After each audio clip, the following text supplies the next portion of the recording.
Mistar TV.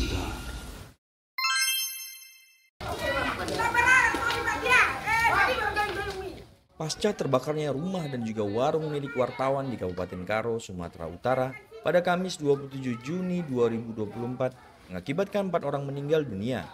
Komite Keselamatan Jurnalis atau KKJ Sumut menemukan sejumlah kejanggalan.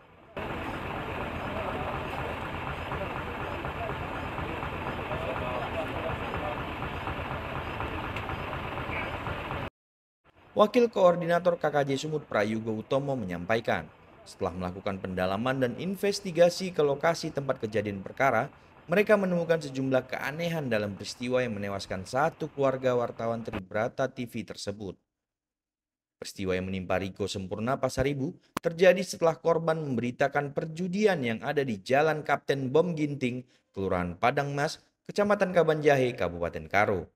Dalam pemberitaan yang dimuat korban dijelaskan, ada keterlibatan oknum aparat berinisial HB.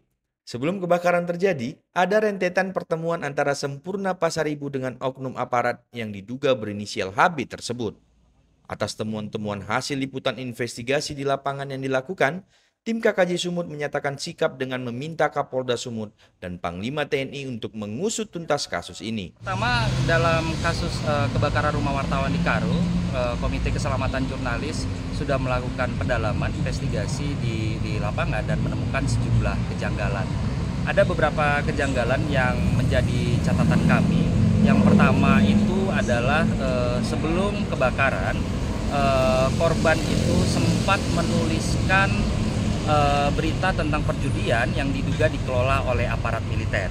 Itu kejanggalan yang pertama. Kejanggalan yang kedua, dalam penelusuran kami kepada para saksi-saksi sebelum kebakaran terjadi, itu saat itu ada 5 orang yang ada di lokasi kebakaran saat sebelum kebakaran itu terjadi. Kemudian fakta yang kami dapat di lapangan sebelum kasus kebakaran itu, korban ini sempat mengamankan dirinya karena ada merasa terancam yang diduga akibat pemberitaan itu. Nah, kebakaran itu terjadi itu setelah korban pulang di tengah malam, baru kebakaran itu terjadi.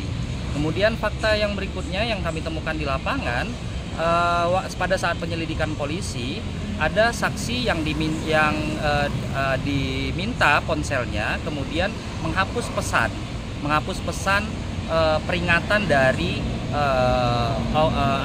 anggota ormas bahwasannya korban ini sedang diikuti. Itu pesannya dihapus oleh polisi. Kemudian ada lagi kejanggalan yang kami temukan, anak korban itu diminta menandatangani BAP, di mana BAP itu tidak pernah sama sekali disebutkannya sama sekali di dalam pemeriksaan kepolisian.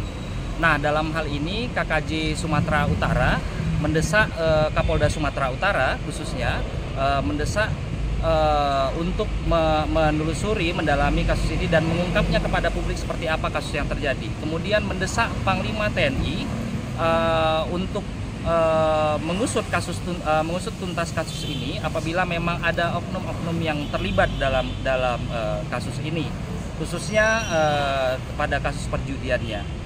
Nah, kami juga mendorong semua jurnalis untuk bekerja profesional dan mematuhi kode etik jurnalistik. Sementara itu, Kabid Humas Polda Sumatera Utara Kombes Pol Hadi Wahyudi menyatakan pihaknya akan terus bekerja berdasarkan fakta-fakta yang ada di lapangan. Kemarin Bapak Kapolda menjenguk keluarga korban, dan beliau, Bapak Kapolda, tentu menyampaikan bela sungkawa yang mendalam atas peristiwa itu. Kemudian yang kedua, bahwa proses penyelidikan dan penyidikan terkait dengan kasus ini masih terus berjalan. Polisi bekerja tentu berdasarkan fakta-fakta yang ada di lapangan, tidak berdasarkan opini ataupun asumsi, tetapi semua ingin kita buktikan secara ilmiah. Oleh karenanya, tim laboratorium forensik, kemudian Inavis, kemudian asistensi dari Direktorat Reserse Kriminal Umum juga dilakukan kepada Polres Tanah. Dan Polres Tanah selama ini mereka bekerja dengan baik sesuai dengan SOP. Ada lebih dari 16 saksi yang sudah dimintai keterangan. Kemudian proses terkait dengan otopsi juga sudah dilakukan. Penyebab kematian karena terbakar. Kemudian otopsi yang sebelumnya yang sebelumnya ada isu terkait dengan istrinya hamil ya, itu hasil otopsi ternyata mengalami penyakit kista. Itu juga sudah dilakukan, hasil otopsinya sudah keluar dan kita nunggu hasil otopsi secara utuh dari laboratorium forensik, kemudian Rumah Sakit Bayangkara, dan proses penyidikan atau penyelidikan yang saat ini masih berjalan. Polisi bekerja untuk memfaktakan peristiwa kebakaran. Itu yang kita dalami. Dari Medan, Sumatera Utara, Wahyudi dan Vicky melaporkan untuk Mistar TV.